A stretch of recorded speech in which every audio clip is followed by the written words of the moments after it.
संत ज्ञान सागर में आप सभी भक्तों का स्वागत है। तो दोस्तों आइए आज हम सुनते हैं मासूम शिव भक्त एक सच्ची कहानी। तो दोस्तों इस कहानी को आप सभी लोग पूरा सुनिएगा। जो भी महादेव के भक्त होंगे इस कहानी को पूरा सुनेंगे। हो सकता है कि इस कहानी को सुनने से आपके सभी दुख दरिद्र दूर हो जाए। तो दोस्तों आइए हम सुनते हैं एक सच्ची कहानी। उस समय की बात है दोस्तों, जब शंकर नाम का एक अनाथ लड़का रहता था।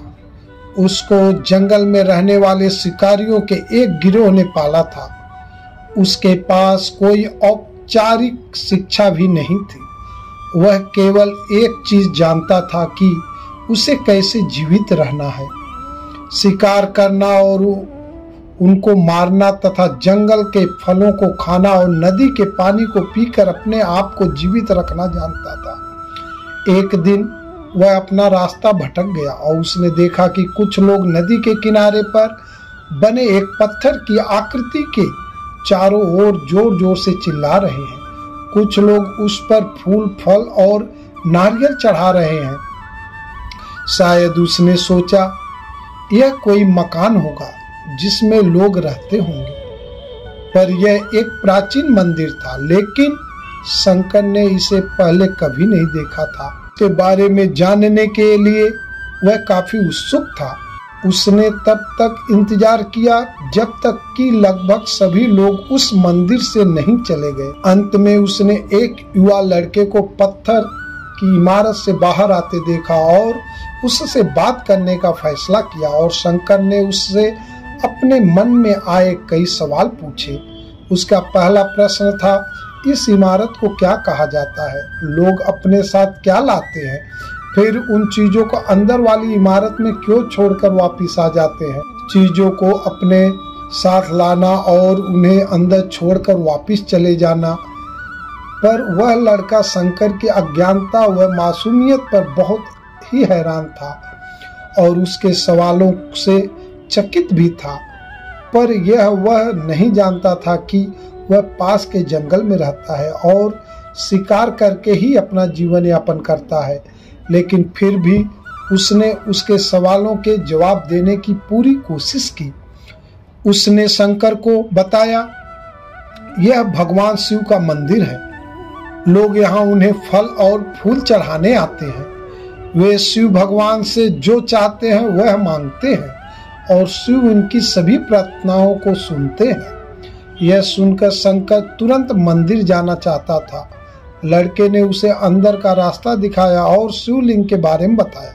शंकर ने मासूमियत से लड़के से पूछा, यह शिवलिंग क्या है और हमें क्या देता है? लड़के ने बताया, हम शिव से जो मांगते हैं वह हमें दे देता है।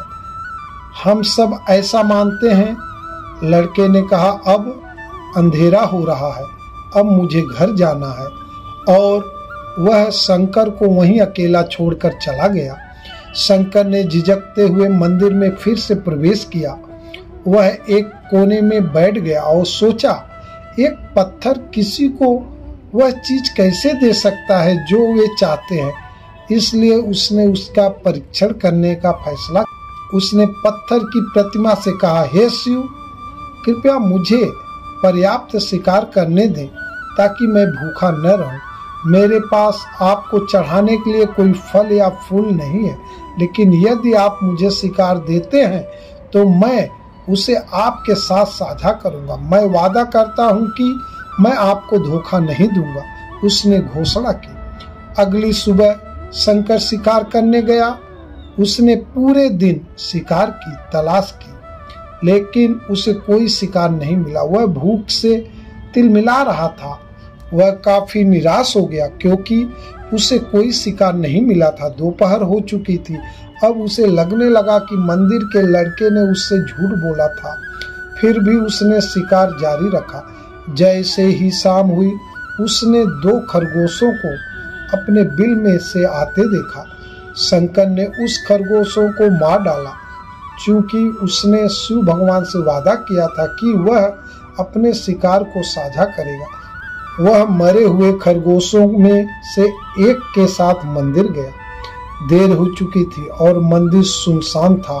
शंकर ने मंदिर में प्रवेश किया और जोर से कहा, कृपया आओ और अपना हिस्सा ले लो, प्रभु आपके लिए मैं लाया हूँ। वह वहां बैठ गया और अंधेरा होने तक प्रतीक्षा करने लगा, लेकिन भगवान प्रकट नहीं हुए। शंकर को भूख और नींद आने लगी और उसने खरगोश को मंदिर में छोड़ने का फैसला किया।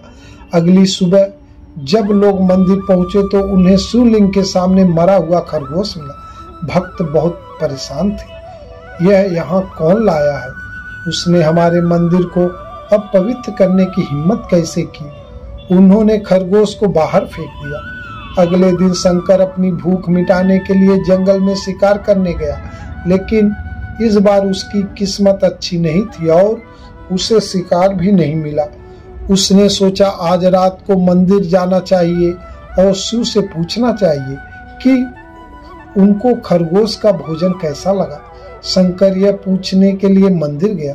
जब वह मंदिर पहुंचा तो उसके आश्चर्य का कोई ठिकाना न रहा। उस रात मंदिर में लोगों की काफी भीड़ थी। शिवरात्रि की रात थी, लेकिन अबोध शिकारी लड़के को इस बारे में कुछ भी नहीं पता था।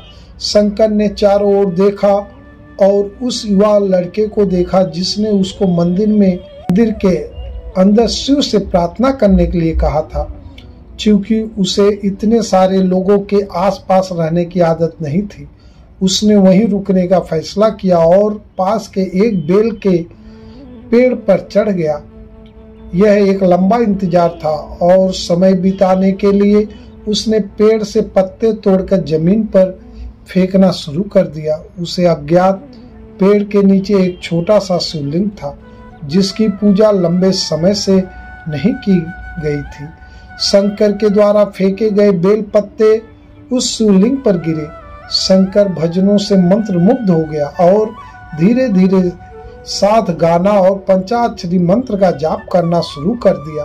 रात भोर में बदल गई और सभी भक्त मंदिर से चले गए। शंकर पेड़ से उतरा और मंदिर में प्रवेश किया। उसने देखा कि शिवलिंग की आंखों पर लाल निशान थे। वे कुमकुम के थे जो लोगों ने लगाए थे, लेकिन शंकर को यकीन था कि शिव को उनकी आंखों में परेशानी हो रही है। उसने शिव की खेदजनक स्थिति के रूप में जो कुछ भी महसूस किया उसके लिए उसे बहुत दुख हुआ। वह उनकी मदद करना चाहता था। उसने सोचा शिव यहाँ अकेले रहते हैं और बीमार होने पर उनकी देखभाल करने वाला कोई नहीं है। जब तक भक्त उनसे मिलने नहीं आते उन्हें भोजन भी नहीं मिलता। शंकर ने एक रात पहले भक्तों को शिवलिंग पर जल चढ़ाते देखा था। प्रभु को ठंड लग रही होगी, शायद वे कांप रहे हैं। उसने सोचा आखिरकार वे केवल पत्तियों से ही ढके हुए हैं। तो उसने शिव से पूछा, मेरे स्वामी, मैं आपकी क्या मदद कर सकता हूँ? शायद कुछ खाना या दवा। मैं आपकी सेवा कैसे कर सकता हूँ? शिव ने उसे कोई उत्तर नहीं दिया। शंकर ने सोचा भगवान वास्तव में बहुत बीमार हैं, क्योंकि वह अब उत्तर देने में भी असमर्थ है। वह तुरंत जंगल में गया, कुछ औषधियां जड़ी बूटियों को लाया और लाल निशान पर उनका लेप लगाया, लेकिन कुछ नहीं हुआ। उसने कहा, लगता है कि ये अंधे हो गए हैं। मुझे प्रभु को अपनी एक आंख देनी चाहिए ताकि वह ठीक हो जाए। यह निश्चित रूप से उन्हें खुश कर देगा। उसका दिल पवित्र था और उसने वहां शिव के हाथ में रखे त्रिशूल को उठाया और त्रिशूल को अपनी दाहिनी आंख की ओर ले गया और अपनी आंख को निकालने का प्रयत्न किया। शंकर अनपढ़ था, उसे मंत्रों या पूजा के उचित तरीकों का कोई ज्ञान नहीं था, लेकिन उसकी भक्ति की कोई सीमा नहीं थी। जैसे ही वह अपनी आंख निकालने वाला था, शिव अपनी पत्नी पार्वती के साथ प्रकट हुए। उन्होंने पार्वती से कहा, इस भक्त शंकर ने अनजाने में शिवरात्रि पर उपवास किया, बेल के पत्तों से मेरी पूजा की और साबित किया कि उनका दिल बेदाग व पवित्र है। मैं अपने इस भक्त पर काफी प्रसन्न हूँ। शिव भगवान ने शंकर से कहा, तुमने मुझे अपनी मासूमियत के कारण जीत लिया है। प्रभु ने मुस्कुराते हुए कहा, लोग मुझसे हर समय झूठे वादे करते हैं और कुछ न कुछ मुझसे मांगते रहते हैं, पर जैसे ही उन्हें मुझसे मांगी चीज मिल जाती है तो वो मुझे भूल जाते हैं। दूसरी ओर तुमने मेरे साथ एक सच्चे इंसान की तरह व्यवहार किया और यह वास्तव में बहुत ही दुर्लभ है। अब से तुम मेरे इस संसार में सबसे बड़े भक्त माने जाओगे और तुम्हारा नाम मेरे साथ जुड़ा रहेगा। तुम कई सदियों तक जीवित रहोगे। इस बात को कहकर भगवान शिव और माँ पार्वती अंतर्ध्यान हो गए। तभी से लोग शिव के साथ शंकर भी लगाने लगे। दोस्तों, ये कथा आप सभी शिव भक्तों को कैसी लगी? अगर ये हमारी कथा आप सभी लोगों को अच्छी लगी हो तो दोस्तों कमेंट बॉक्स में हर हर महादेव जरूर लिखना। हर हर महादेव, बम बम भोले।